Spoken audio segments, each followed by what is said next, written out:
Welcome all who come to hear my tales. Tonight we continue our American tour of cryptids as we travel to the land where Kool-Aid was created. Cars are stacked up in what they call Carhenge, and the birthplace of Arbor Day. It is a state called Nebraska.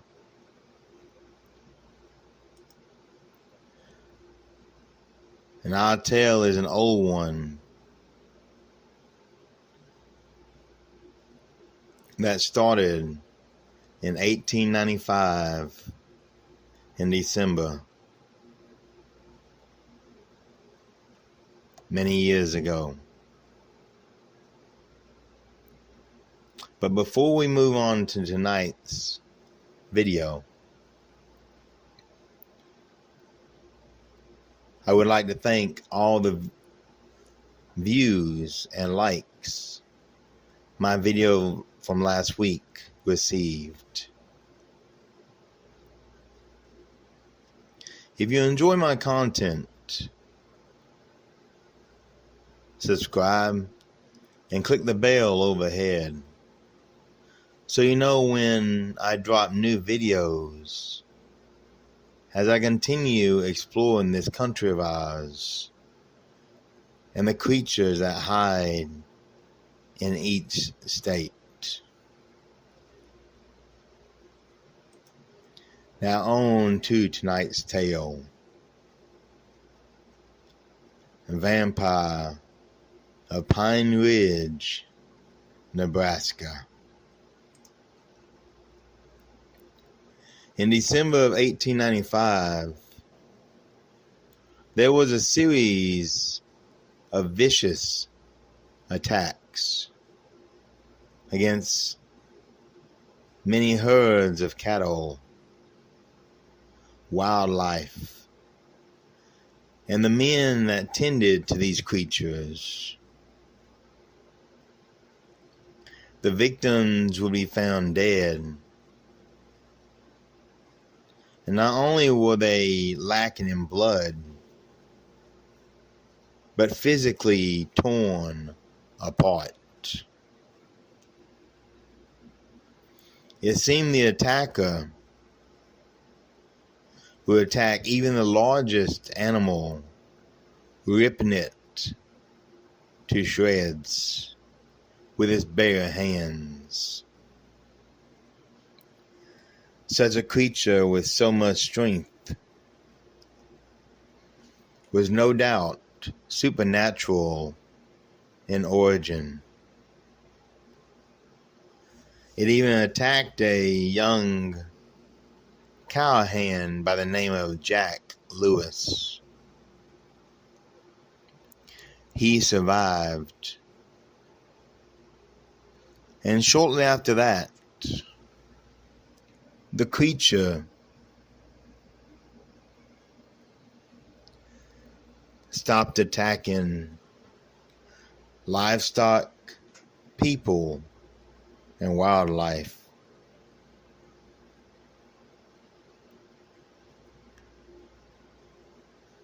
Everyone believes that when Jack shot the creature point blank, it killed him.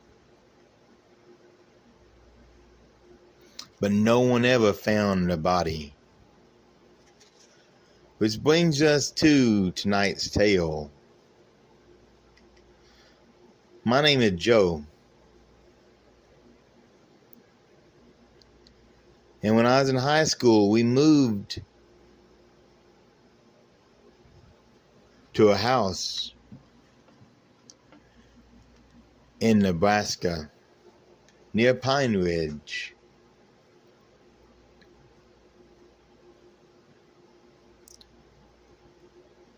And from 16 to about 21, I lived in that state until I finally found a college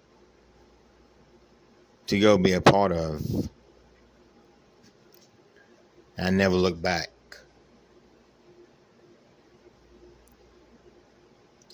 On the block I lived on, there was no other children except one other boy that was homeschooled and only came out at night. He was tall and thin,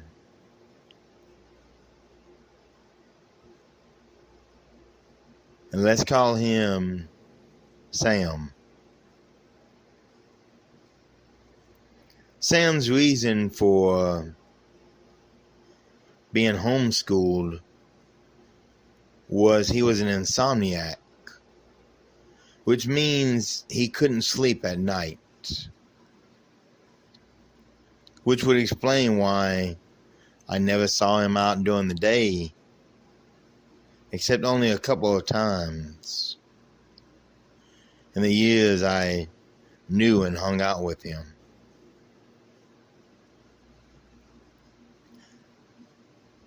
It may also explain why he had no other friends except me. Well, when we was growing up in Nebraska, there was not a lot for young boys to do. So we took up hunting, especially at night. We enjoyed that, as we enjoyed being out in the woods, just two guys, leaving the world behind.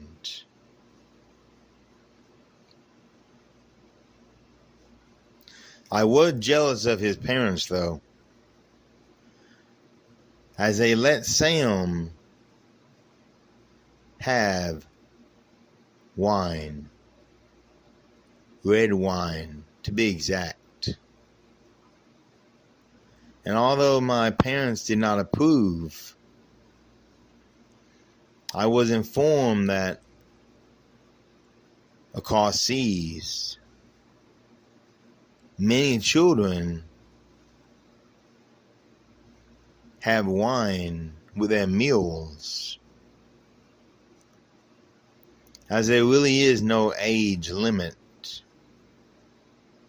in many countries around the world.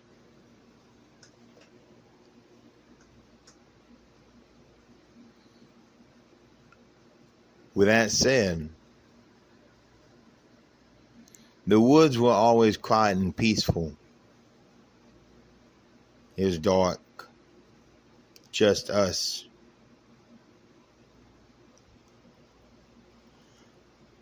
And we were quiet. When we wasn't hunting, we preferred camping. Often telling stories and tales that we had heard to keep ourselves entertained. One of Sam's favorite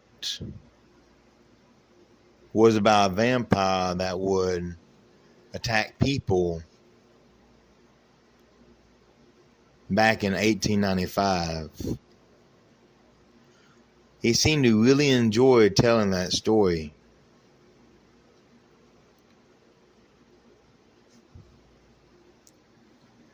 He was a weird kid. Now, I guess I was too for hanging out with him.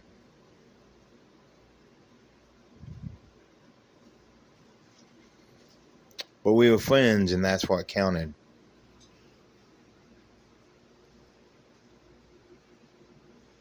But then something happened one night that would change our relationship forever.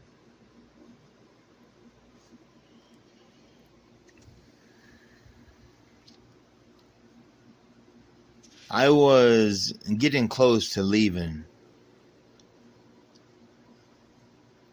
as I was 20 years old, almost 21, and I found a college, and they had accepted me.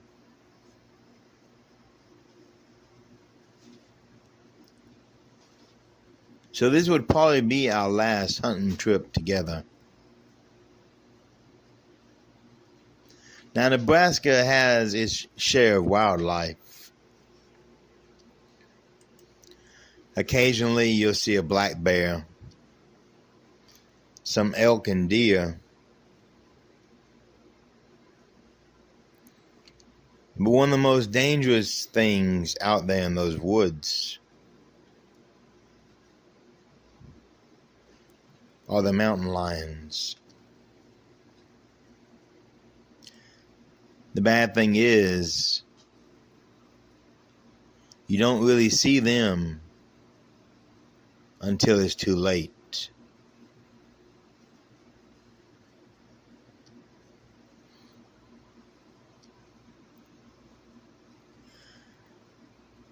We were getting ready to climb into our deer stand.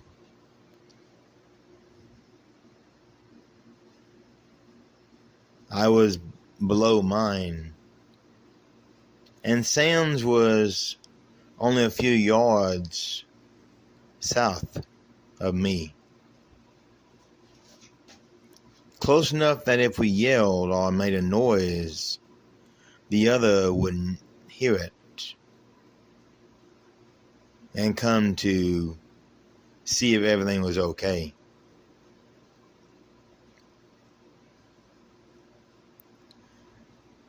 It was a full moon that night, but it was the last night for a complete full moon.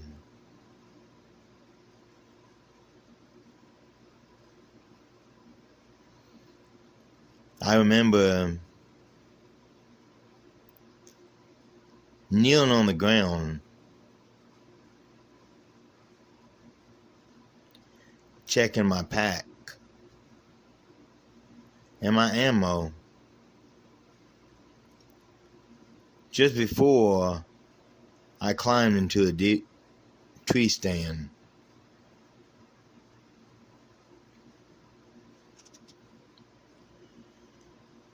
There was no noise, no indication of the danger I was in.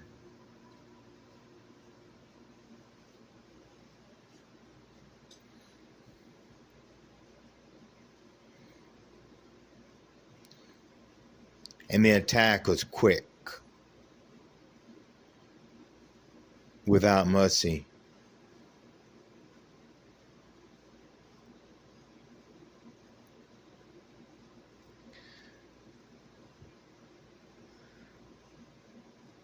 Something grabbed me from behind,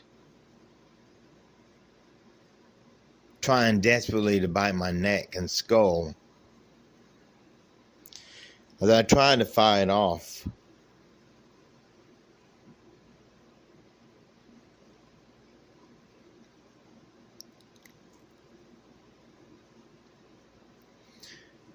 I don't think it was a black bear. The creature was strong, but not as strong as a bear would be.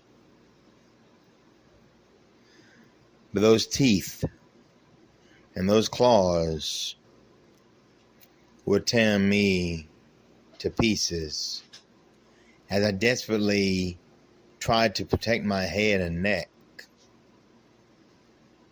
while it sliced into my arms and camouflage clothes. I managed to scream, trying to make as much noise as I could, try to scare it off. But this was a mountain lion, easily 225, if not heavier, in pounds.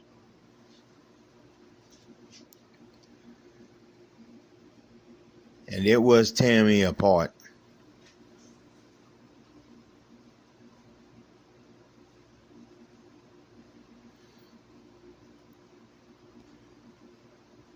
I was screaming and fighting for my life, so I never heard a gunshot. I never heard Sam yelling.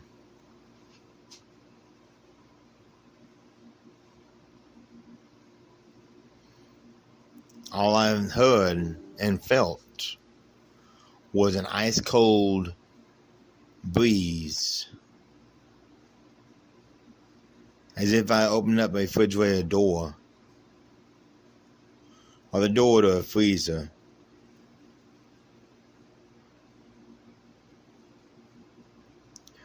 All I know was the weight was off my back.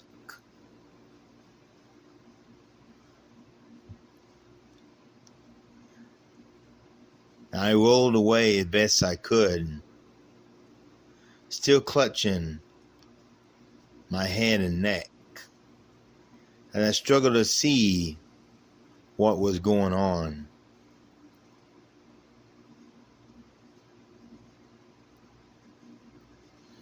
Bleeding and really weak from the attack. I uncoiled myself and looked for my gun.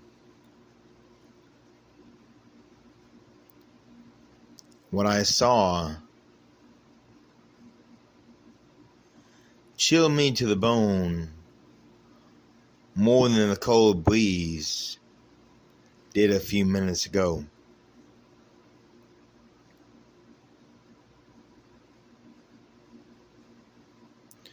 My friend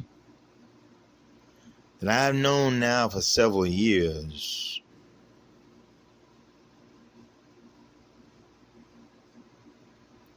not only was fighting this giant cat with his bare hands, but was winning.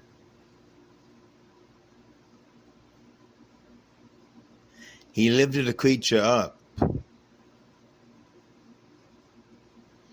grabbing his front paws, stretching them out,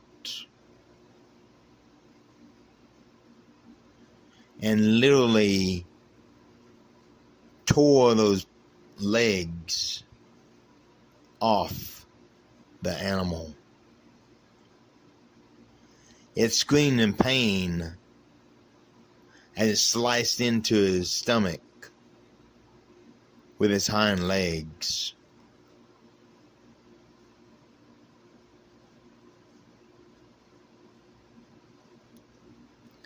It howled more than I did when it attacked me. A high pitch cry for help. When the cat realized something stronger and deadlier was now attacking it.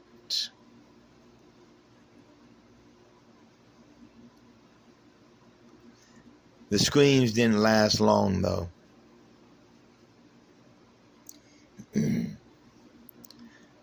As a head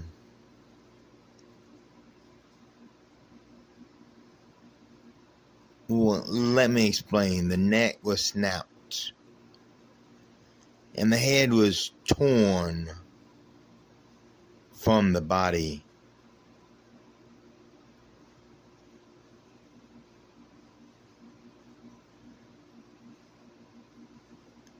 I didn't know if I was delusional because of the pain I was in, or if I had too much wine to drink that night.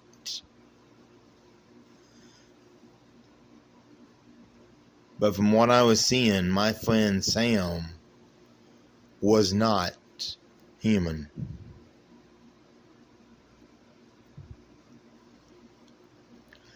The carcass of the dead animal was dropped to the ground.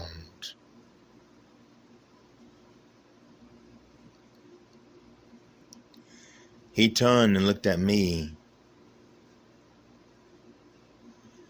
His eyes blood red.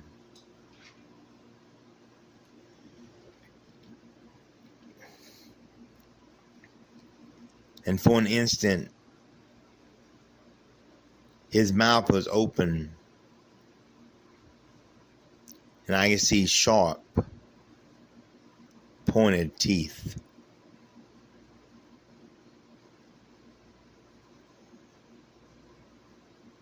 It was then I passed out from the pain. I woke up in a hospital with doctors telling me I was lucky and that I'll make a full recovery.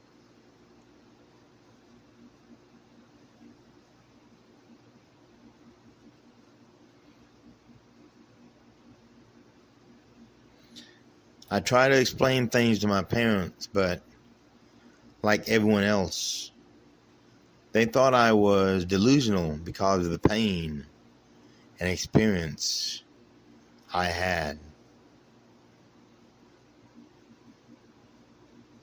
That night, just before visiting hours was closed so no one could come in, a tall figure walked in. My friend Sam sat next to my bed.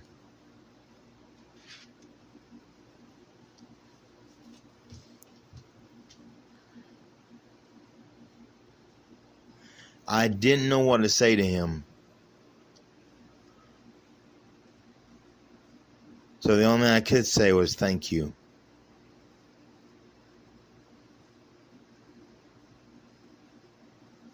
He nodded and began to speak.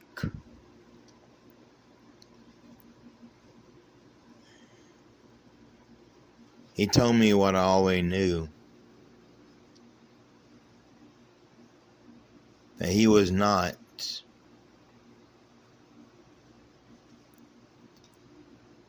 like me.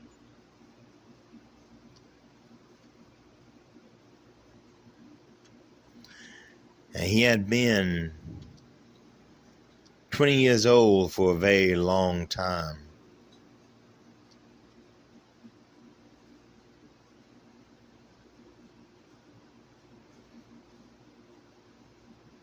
My mind was beginning to piece things together, not coming out during the day. The red wine, me not seeing him really eat anything but bloody meat and jerky.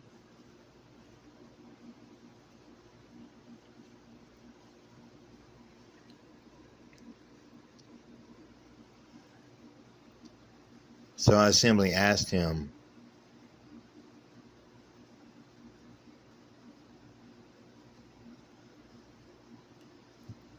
"Are you a vampire?"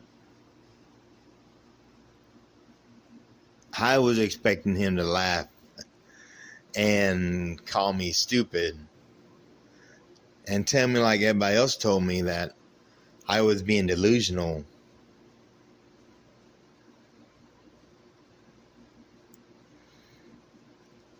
But he wasn't smiling.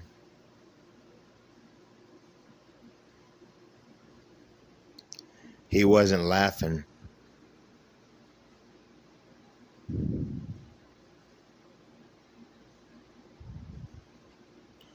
And those eyes slowly took on a red tint to them.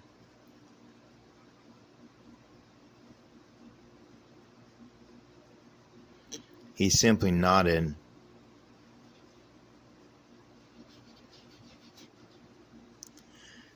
And told me the tale, his favorite story from 1895.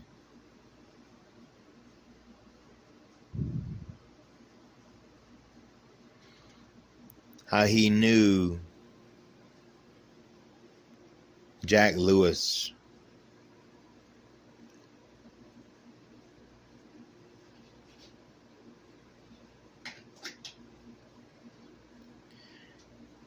And also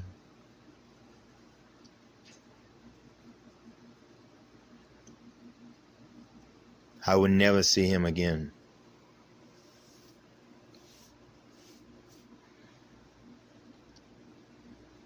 He told me he couldn't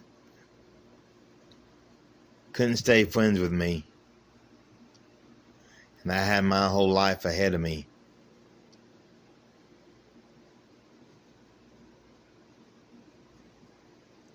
And with that,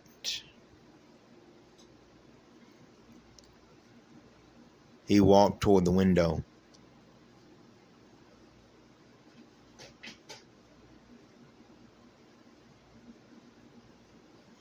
Looked back at me.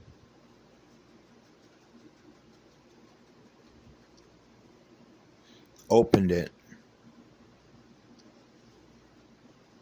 And was gone.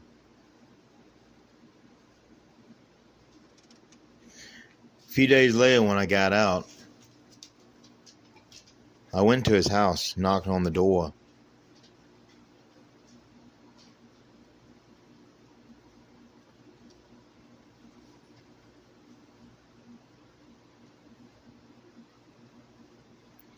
There's no answer. There's no car in the driveway.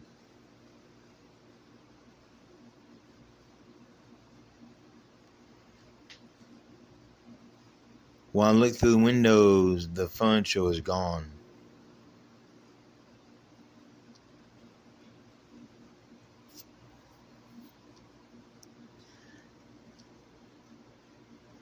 I never saw my friend again.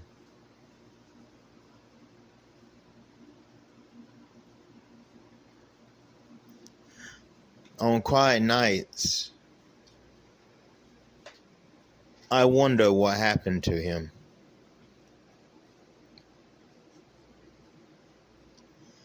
And then I wondered how close to death I actually was in the years we were friends. What he did to that cougar, he could have done to me.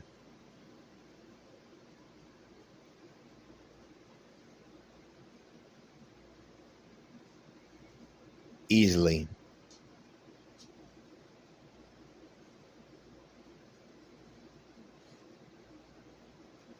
I often think about him when I go hunting at night, which I still do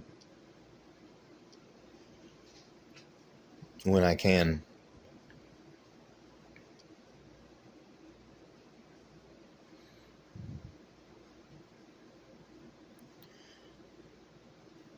I make sure to keep an eye out in the woods, not only for deer and elk,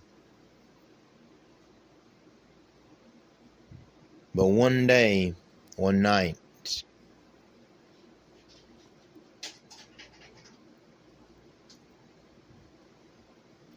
I wait for that cold breeze to come back.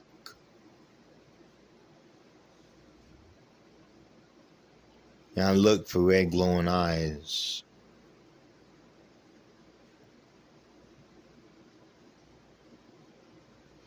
I wonder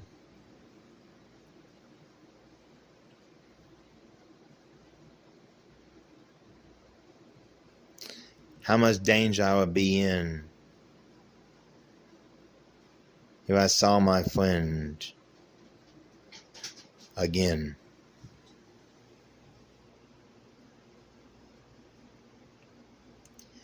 If you enjoy this tale, please come back next week as we explore Nevada and see what kind of cryptid is hiding in that state. And as always, Beware of those that lurk in the Shadowlands.